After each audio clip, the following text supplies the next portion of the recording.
50 years ago, our 7 Italian founding fathers brought forth on this continent a new fraternity, conceived in Italian brotherhood and dedicated to the proposition that our bonds are eternal. Now we are engaged in our great centennial year, testing whether our all-volunteer Italian-American heritage fraternity, or any fraternity so conceived and so dedicated, can not just endure, but thrive in our 2nd century.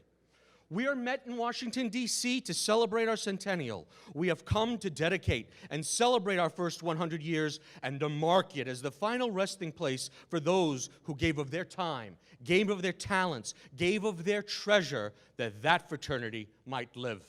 It is altogether fitting and proper that we should do this. But in a larger sense, we cannot dedicate, we cannot consecrate, we cannot hallow our first 100 years. The brave 20,000 brothers, living and dead, who struggled during our first century have consecrated it far above our poor power to add or detract.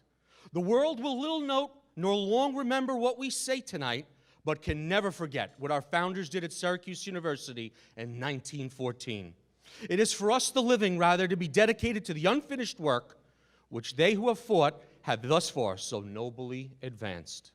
It is rather for us here to be dedicated to the great task remaining before us, that from our honored founders we take increased devotion to that cause for which they gave the last full measure of devotion. That we are here highly resolved that these brothers shall not have died in vain, and that this fraternity, under God, shall have a new birth of brotherhood, and that fraternity of our brothers, by our brothers, and for our brothers, shall never perish from this earth. Gentane, everybody.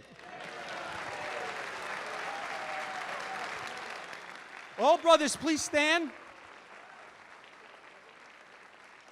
For our first 100 years and for our second 100 years, the fraternity hand clap on 3.